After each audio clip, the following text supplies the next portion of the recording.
कहाँ पैदा हुए, आंख खोली तो कौन सा मंजर याद है? मैं एक कोकी खेल कौम में पैदा हुआ। अच्छा, हाँ, तिरा का एक कोकी खेल कौम है। फैमिली हिजरत करके वहाँ पर आई या बरसों से यहीं पर आबाद है? हमारी फैमिली जो है 300 साल से हमारा वहाँ पे हिस्ट्री है कि 300 साल से हम वादिया तिरा में रहते थे। अच्छा, फिर वो स्कूल का जो ज़माना था तो उस वक्त जब जो 14 अगस्त आती थी, जश्न आज़ादी आती थी, तो झंडियाँ, बैज और झंडे, तो इसी तरह शौक था।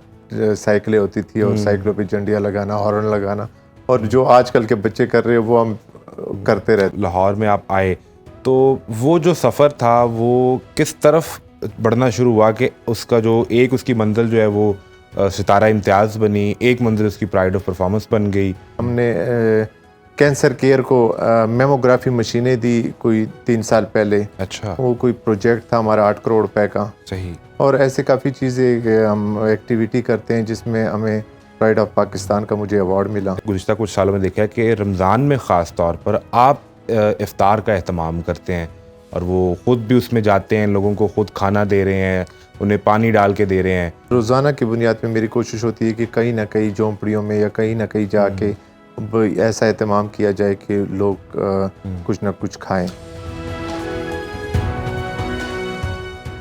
आप आज़ाद हैं, आप आज़ाद हैं अपने मंदिरों में जाने के लिए, आप आज़ाद हैं अपनी मस्जिदों में जाने के लिए, और आप आज़ाद हैं रियासत पाकिस्तान में अपनी किसी भी इबादत गाह में जाने के लिए।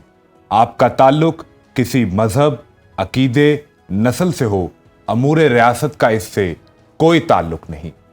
ये अल्फाज हैं बानी पाकिस्तान कायद आज़म मोहम्मद अली जिन्ना के, और ये मौका है 11 अगस्त यानी यौम तहफ़्फ़ुज़ अक़लियत, पाकिस्तान की अक़लियतों के तहफ़्फ़ुज़ का दिन।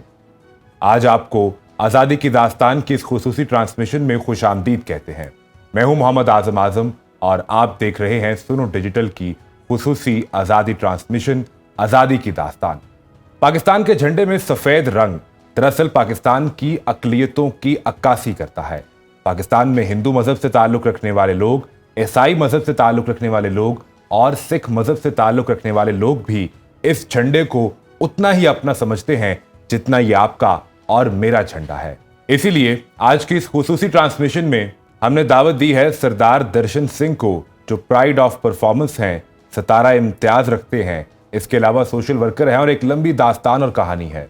इनसे जानने की कोशिश करते हैं कि सरदार दर्शन सिंह की पाकिस्तान की कहानी क्या है। आपको शो में खुश आमदीद कहते हैं।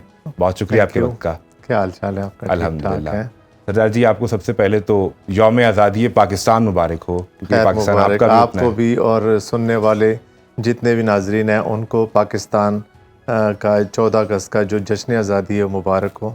और आज हम जैसे आपने कहा मिनॉरिटी डे, तो मैं तो खुद समझता हूँ कि मिनॉरिटी वाला लफ्ज़ हटाना चाहिए। हाँ, हटा देना चाहिए, क्योंकि हम एक ही घर में रहते हैं, बहन भाई हैं, और इसमें मिनॉरिटी वाला लफ्ज होना ही नहीं चाहिए। मिनॉरिटी तो तादाद की हद से अगर कैलकुलेट करें तो बनता है, हाँ, लेकिन अगर जज्बे की, मोहब्बत की बात करें तो वो सबका बराबर है। सबका बराबर है और इंशाल्लाह सबसे ज़्यादा होगा। साहब, आज हमने बहुत सी बातें करनी है, ज़रा थोड़ा सा पीछे वापस चलते हैं। आपका प्राइड ऑफ परफॉर्मेंस भी है, सितारा इम्तियाज़ भी है, इन सब चीज़ों पर हमने आना है और बात करनी है। पाकिस्तान में आप रहते हैं तो यहाँ किस तरह फील करते हैं? फिर आप बाहर की कम्युनिटी से भी इंटरेक्ट करते होंगे जो सिख मज़हब ताल्लुक़ रखने वाली है, बड़ी एक्टिव कम्युनिटी है, एंड आई लव दैट कि जितना सिख पंजाबी एक्टिव है ना, मुझे इससे बड़ी मोहब्बत है। ऐसे ही है। ये बताएं कि कहाँ पैदा हुए, आंख खोली तो कौन सा मंजर याद है, क्या कर रहे थे, खेल रहे थे, घर कैसा था, वो ज़रा बताएं। बेसिक में अगर अपने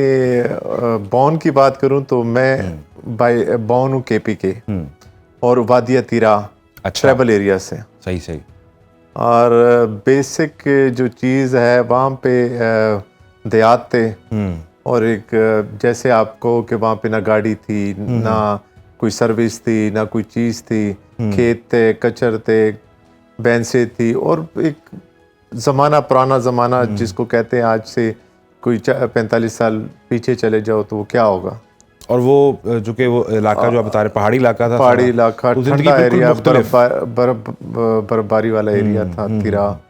और मैं एक कोकी खेल कौम में पैदा हुआ। अच्छा, हाँ, तिरा का एक कोकी खेल कौम है तो आपकी फैमिली हिजरत करके वहाँ पर आई या बरसों से यहीं पर आबाद है? हमारी फैमिली जो है 300 साल से हमारा वहाँ पे हिस्ट्री है कि 300 साल से हम वादी तीरा में रहते थे। अच्छा, वादी तीरा की हिस्ट्री है 300 जी साल हमारी की। है। हरी सिंह नलवा के जंग के दौर की वहाँ पे हम रुक गए थे और वहीं पे हम पले बड़े।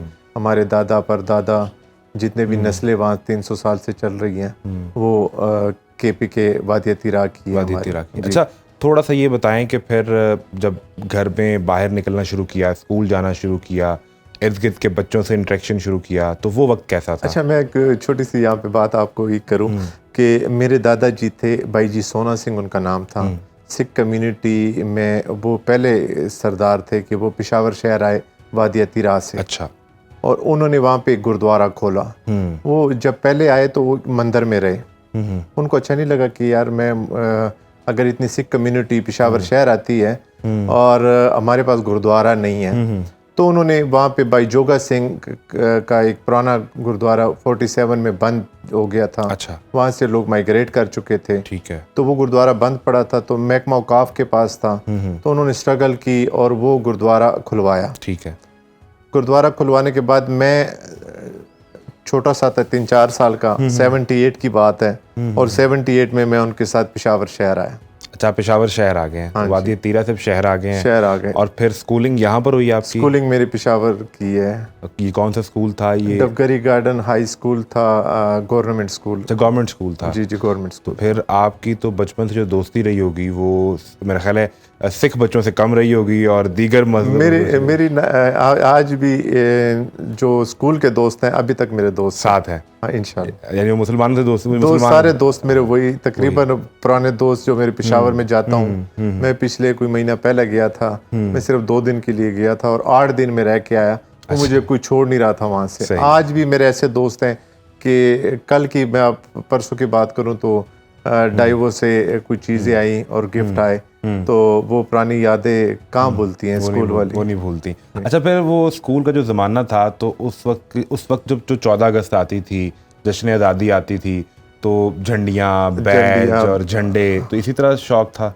ऐसे ही शौक थे। वहाँ उस टाइम मोबाइल नहीं होते थे, तो किसी के पास मोबाइल नहीं होता था, ऐसे कोई एक्टिविटी नहीं थी। साइकिलों पे झंडियाँ लगाना, छोटी साइकिलें होती थी और साइकिलों पे झंडियाँ लगाना, हॉर्न लगाना, और जो आजकल के बच्चे कर रहे हैं वो हम करते रहते। अच्छा, एक बड़ी मैंने मुनफरिद चीज़ देखी है कि जो ख़ास तौर पे हमारे सिख मज़हब से ताल्लुक़ वाले दोस्त हैं, वो जो अपनी इसे अब जो कहते हैं टर्बन, इसका वो जो एक ख़ास नाम भी है, वो मुझे पगड़ी नहीं, पगड़ी भी नहीं, जो आपके मज़हब के हवाले से दस्तार। जी दस्तार। तो इससे भी वो सब्ज और सफ़ेद रंग की पहना करते थे।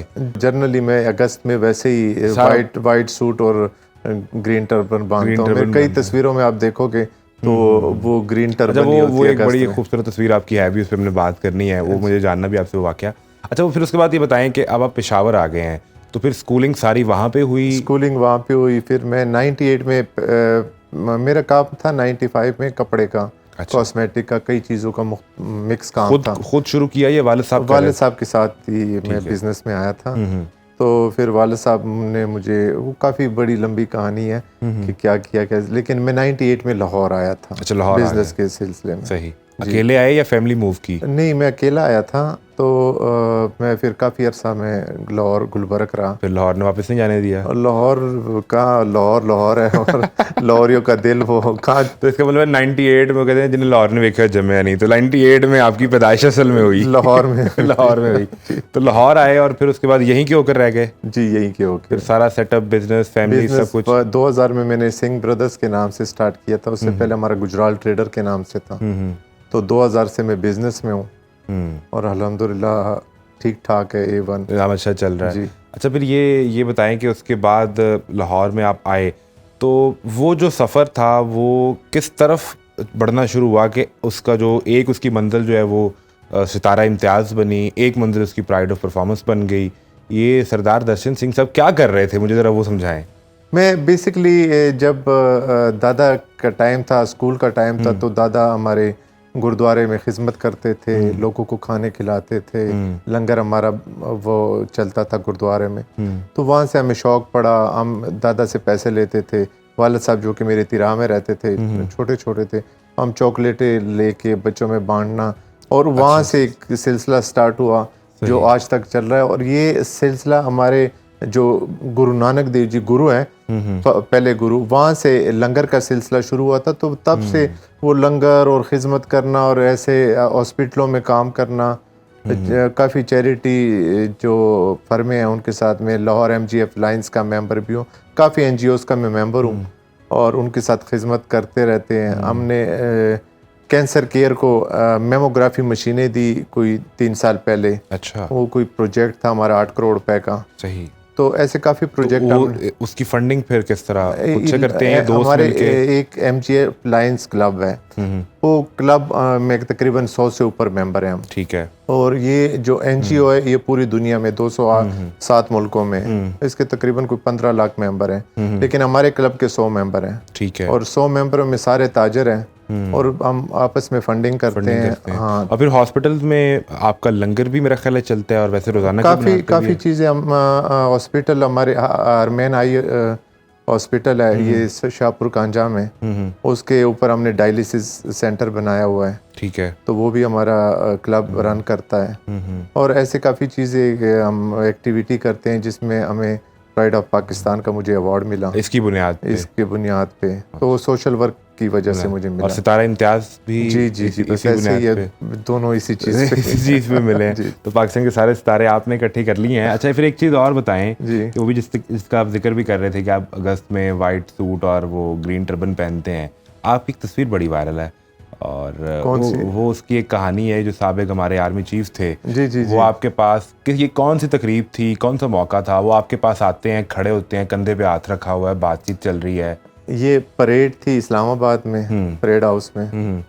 और वहाँ पे बाजवा साहब ने जब प्राइड ऑफ पाकिस्तान में मेरा नाम सुना तो मेरे काफ़ी अच्छे बड़े उनके साथ उठना बैठना करते हैं। तो वो आके फिर मेरे पास खड़े रहे और काफ़ी उन्होंने मेरे साथ गपशप की और मुझे काफ़ी इज़्ज़त बख्शी। तो वो लम्हात, एक आर्मी चीफ आपके पास आए और 7-8 मिनट खड़े रहे और आपके कंधे पे हाथ रखा हो, तो फिर वो टाइम का कौन भूल सकता है। पाकिस्तानी मीडिया ने, इंटरनेशनल मीडिया ने उसको कवर किया, सारे मीडिया ने, और उस पे कवर किया। अच्छा, वो मेरा ख्याल है कोई बैच भी उन्होंने आपको दिया था अपने यूनिफॉर्म से उतार के, वो क्या था? वो एक सिविलियन था। अच्छा, हाँ, एक सिविलियन उन्होंने मुझे सिविलियन बैज था, एक सिविलियन बैज था जो उन्होंने एजाज में मुझे आपको दे दिया, गिफ्ट किया आपको। अच्छा सरदार साहब, हमने आपसे बचपन का जश्न आज़ादी जान लिया, और वो झंडियाँ और वो झंडे लगा के और टर्बन पहन के निकलना बाहर, तो अब किस तरह मनाते हैं और क्या तैयारियां करते हैं? दोस्त अहबाब इकट्ठे होते हैं, क्या करते हैं? आज मैं अगर जश्न आज़ादी की बात करूं तो हमने इस दफ़ा एक फेस्टिवल किया है लिबर्टी में। अच्छा। आज़ादी फेस्टिवल लिबर्टी, इसमें आतिशबाजी होगी, म्यूज़िक नाइट होगी, इसमें हमने मुख्तलिफ मैकडोनल्ड जैसे पिज़्ज़ा और कई जूसेस, आइसक्रीम, ये वो फेस्टिवल लगाया हुआ लिबर्टी में 12, 13, 14। मैं ये कार्ड भी लेके आया था आपको देने के लिए। लिबर्टी में एक फेस्टिवल भी है 12, 13, 14 को, और इसमें हम मुख्तलिफ डिस्ट्रिक्ट गवर्नमेंट के साथ मिलके बड़ी चीज़ें कर रहे हैं। और आपको 5 वर्क भी मिलेगा, आतिशबाजी रात को 12 बजे, बहुत बड़ी अच्छी और बेहतरीन जी। ये जैसे लोग बैरिया जाते थे आतिशबाजी देखने। अब ये लिबर्टी राउंड अबाउट पे होगा? नहीं, राउंड अबाउट लिबर्टी अंदर मार्केट जो मार्केट में, हाँ, जो यू है ना मार्केट का, उसमें होगा। बिल्कुल। और इस दफा वहाँ पे कॉन्सर्ट कर रहे हैं, म्यूजिक नाइट होगी, उसके बाद भरपूर जश्न मना। तो इसमें देखने वाले भी आ सकते हैं? बिल्कुल, देखने वालों के लिए तो मैं कार्ड लेके आया था कि ये देखने वाले भी आए। और ये आपका इन्विटेशन आ गया है 12, 13, 14 आज़ादी फेस्टिवल, 12, 13, 14 अगस्त को। और ये अच्छा, ये लिबर्टी 13 को रात को 11 बजे से लेके 12 बजे तक हम मुख्तलिफ इसमें मशले, हिंदू, मुस्लिम, सिख, ईसाई को खड़ा करके, और एक मशल, यकजहती का जो एक पैगाम है, यकजहती का पैगाम होगा उसमें। उसके बाद हम उसमें कर रहे हैं म्यूज़िक नाइट, और उसके बाद आतिशबाजी होगी 12 बजे, जब 14 अगस्त शुरू दिन होगा। बेहतरीन जी। तो एक चीज़ हमने ये देखी कि ये जो इंक्लूसिविटी ऑफ सोसाइटी है, कि सोसाइटी को आपस में जोड़कर साथ लेकर चलना, उसमें हम ये देखते हैं, हमने गुज़िश्ता कुछ सालों में देखा है कि रमज़ान में ख़ास तौर पर आप इफ्तार का एहतमाम करते हैं, और वो खुद भी उसमें जाते हैं, लोगों को खुद खाना दे रहे हैं, उन्हें पानी डाल के दे रहे हैं, ये कैसे शुरू हुआ? वैसे ये है कि आज कल के ज़माने में जितनी महंगाई हो गई है तो लोगों को खाना बड़ा मुश्किल से मिलता है, और मेरी कोशिश डेली है, ये रमज़ान के अलावा भी अच्छा, रोज़ाना की बुनियाद पे रोज़ाना की बुनियाद पे मेरी कोशिश होती है कि कहीं ना कहीं झोंपड़ियों में या कहीं ना कहीं जाके ऐसा एहतमाम किया जाए कि लोग कुछ ना कुछ खाएं। और मुख्तलिफ गुरुद्वारों में भी हमारे लंगर चलते रहते हैं 24 घंटे, उसमें भी हम पार्टिसिपेट करते हैं। और ये जो आप रमज़ान की बात करें तो रमज़ान एक ऐसी चीज़ है कि बरकतों वाला महीना है, उसमें लोग फाका करके और नमाज़ें पढ़ के और आखिर में दुआएं देते हैं, तो वो दुआएं कोई ऐसी वैसी दुआएं नहीं होती, वो रंग लाती हैं, वो रंग लाती हैं। हाँ, तो इसलिए हम ये दुआओं में असल में आप वो दुआओं का बिजनेस करते हैं और उन्हें कैश करवा लेते हैं। नहीं, अल्हम्दुलिल्लाह बड़े लोग दुआएं देते हैं। हाँ, और ये दुआओं के सिलसिले में ही आज मैं आपके सामने बैठा हूँ। अगर दुआएं ना होती तो मैं आपके सामने कैसे, कोई शक नहीं है कि असल ताकत जो है वो दुआ की होती है, और वो जो बेलौस दुआ किसी के दिल से निकले। अच्छा, ये बताएं कि अगर गुरुद्वारे के अंदर या किसी क्लोज जगह पर आप कर रहे हैं खाने का एहतमाम, तो वो तो पता है कि गुरुद्वारे में सिख कम्युनिटी ही आती है। नहीं, मैं पूछना ही चाह रहा हूँ कि जब आप यूँ बाहर निकल के झोंपड़ियों में और रोड के ऊपर और इस तरह लोगों को देते हैं, वो देखते हैं जब कि एक शख्स जिसने पगड़ी पहनी है जो सिख मज़हब से, और वो हमारे इफ्तार का एहतमाम कर रहे हैं खाने का, तो वो लोगों के जज्बात क्या होते हैं, वो किस तरह देखते हैं? बहुत प्यार करते हैं, कई लोग रोने लग जाते हैं और गले लगा लेते हैं, ऐसे वो लम्हात भूलते नहीं है जो हम किसी के जाके और उनको राशन देते हैं या उनको कोई खाना खिलाते हैं, तो जितनी उनकी दुआएं हैं, मैं तो सबको कहूँगा कि आएँ और ऐसे कोई इक़दामात हर बंदा उठाए, ताकि हमारे मुल्क में बहुत ज़्यादा महंगाई और तो बहुत ज़्यादा ही है। हाँ, तो गरीब आजकल एक टाइम का खाता है, दूसरे टाइम का नहीं मिलता, तो इस पे हमें कुछ काम करना चाहिए। लेकिन मुश्किल वक्त में जीना ही लाजिम है। तो ये जश्न आज़ादी और यौम आज़ादी की बात करते हैं, तो आज़ादी, कितनी आज़ादी आप इस माशरे के अंदर इंजॉय करते हैं as being a Sikh Pakistani? मैं तो मैं बीइंग ए पाकिस्तानी प्राउड महसूस करता हूँ कि मैं पाकिस्तान में पैदा हुआ, और जितनी इज़्ज़त मुझे मिलती है या सिख कम्युनिटी को मिलती है, आपने देखा होगा हमारे हर फॉर्म पे, जैसे आर्मी है, पुलिस है, हर जगह पे आपको सिख नज़र आएगा, नुमाइंदगी है एक। और ये कोई छोटी नुमाइंदगी नहीं कि हमारे 20,000 पूरे पाकिस्तान में सिख कम्युनिटी है। अच्छा। और हमें हर जगह पे एक एजाज़ी तौर पे नौकरी भी मिली है, डॉक्टर भी हम में हैं, इंजीनियर भी है, हर तबके का बंदा हमारे पास है। बिल्कुल ठीक है। हाँ, तो इससे बड़ी आज़ादी कौन सी हो सकती है? और कभी किसी और मुल्क की सिख कम्युनिटी से ये मैसेज मिला हो कि पाकिस्तान में ये मसाइल हैं तो आप निकल के आ जाएं, या कभी खुद सोचा कि मैं कहीं बाहर मूव कर जाऊं और वहाँ जाकर? मुझे काफ़ी लोगों की कॉल्स आती हैं, काफ़ी लोग मुझे मैसेज करते हैं कि पाकिस्तान में जैसे हालात चल रहे हैं और आप बाहर आ जाओ। मैंने कहा कोई हालात ठीक ठाक हैं, सब कुछ ठीक है। उनको लगता है ना मीडिया, सोशल मीडिया जो या इंटरनेशनल मीडिया जो बाहर टीवी चैनल्स पे बताती हैं और कि पाकिस्तान की ये हालात हैं और डिफ़ॉल्ट हो गया, और ये आपको कहीं लगता है पाकिस्तान में बैठ के? हम तो यहाँ रह रहे हैं, हम हालात मुश्किल ज़रूर हैं, ज़रूर है, लेकिन हर जगह पर, हर मुल्क में आते हैं मुश्किल आती ये तो है, लेकिन कहीं पे हमें तो नहीं लगता कि तो जो बात आपने कही बिल्कुल ठीक है कि आखिर तो अपने घर में ही आना है, ये अपना घर है, धरती माँ है, और इस मुल्क के लिए अगर हम अकेले कोशिश करें बहुत ज़रूरी है, लेकिन जब एक और एक आपस में मिल जाएं तो वो 11 बनते हैं।